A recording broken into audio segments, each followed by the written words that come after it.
मित्रों, अगर कोई बच्चा जिद्दी हो गया है या दिनों दिन उसकी जिद्द बढ़ती जा रही है, तो ऐसे बच्चे को हम कैसे हैंडल करें, उसमें हम कैसे सुधार करें, उसे हम कैसे समझाएं, यही आज मैं आपको इस वीडियो में बताने वाली हूँ।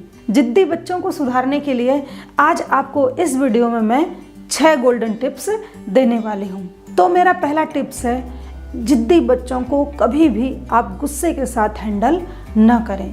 मित्रों, कोई चाहे छोटा हो या बड़ा हो, किसी से भी आप अगर गुस्से के साथ बात करेंगे तो गुस्से का जवाब हमें गुस्से से ही मिलता है। ऐसे में अगर आपका बच्चा पहले से जिद्दी है और उसे आप गुस्से से कुछ बात कहेंगे तो वो कभी भी आपकी बात को सुनने वाला नहीं है। आप उसे गुस्से से कभी भी समझा नहीं सकते। इसीलिए सबसे पहले उसको अगर हैंडल करना है तो हमें अपने गुस्से को छोड़ना होगा। और मेरा दूसरा पॉइंट है, ऐसे बच्चे को आप धैर्य के साथ हैंडल करें। जब कोई भी मामला हमारे सामने कठिन लगता है तो हमें उसको बैठ करके विचार करना पड़ता है, धैर्यपूर्वक सोचना पड़ता है। हमारा बच्चा भी अगर जिद्दी होता जा रहा है या जिद्दी हो गया है तो ऐसे बच्चे को हैंडल करने के लिए हमें अपने धैर्य का परिचय देना ही पड़ेगा। आप धैर्य के साथ विचार करिए कि वह जिद्द क्यों करता है, उसके जिद्द के कौन कौन से कारण हैं, फिर उन कारणों को आप दूर करते जाइए। अगर आप कारणों को दूर भी नहीं कर पा रहे हैं तो भी उसके व्यवहार को धैर्यपूर्वक सुधारने का आप प्रयास करते रहें तो आपको अवश्य ही अच्छा रिजल्ट मिलेगा।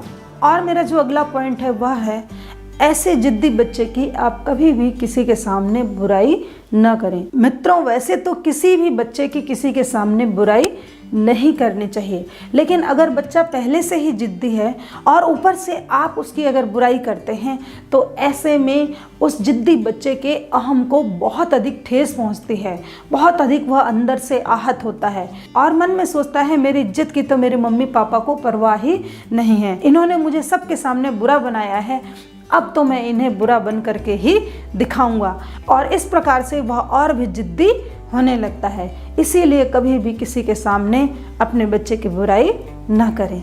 और मेरा जो अगला पॉइंट है वह है, अपने बच्चे की कभी भी भूल कर किसी से तुलना न करें। मित्रों, आपका बच्चा अनमोल है, आपका बच्चा दुनिया में यूनिक है, उसमें भी कुछ न कुछ स्पेशलिटी है, उसमें भी कुछ न कुछ अच्छाई है। आप उस अच्छाई को लेकर के अगर उसे मोटिवेट करेंगे, उसे आप प्रेरित करेंगे तो निश्चित ही आपका बच्चा आपकी बात को अवश्य ही मानेगा।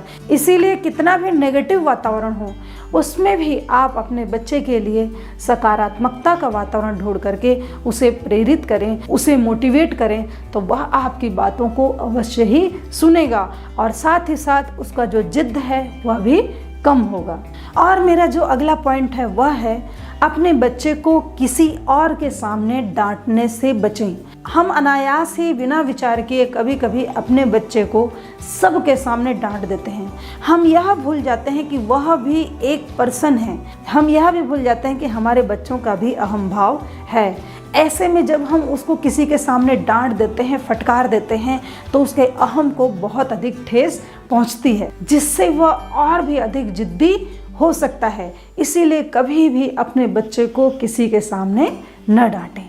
और मेरा जो अगला पॉइंट है वह है, अपने बच्चे की अनावश्यक मांगों को आप पूरा करने से बचें। मित्रों, हर मम्मी पापा की इच्छा होती है कि मैं अपने बच्चे की हर इच्छा की पूर्ति करूं, उसे वो सब सुख संसाधन दे सकूं जो वह चाहता है, या फिर जो हमें कभी नहीं मिले हम वो सभी भी अपने बच्चों को देना चाहते हैं। लेकिन हमारा यही लाड़ प्यार या हमारी यही इच्छा बच्चे को कई बार जिद्दी बनाने की ओर प्रेरित करती है। इसीलिए बच्चा अगर कुछ अनावश्यक मांग करता है तो उसकी उन मांगों को आप जल्दी से पूरा न करते हुए या तो टाल मटोल कर दीजिए या फिर उसे कुछ दूसरा विकल्प दे दें, या नहीं मान रहा है तो उसमें से कुछ % को ही आप पूरा करिए, या फिर कभी कभी 10 में से केवल 3-4 इच्छाओं की ही आप पूर्ति करिए। इससे आपका बच्चा जिद्दी भी नहीं बनेगा और आपको भी अच्छा लगेगा। और साथ ही साथ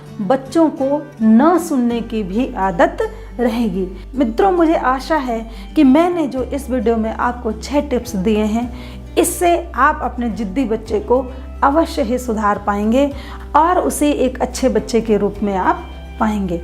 तो मिलते हैं नई नई जानकारियों के साथ अपने अगले वीडियो में। तब तक के लिए आप सभी को नमस्ते जी।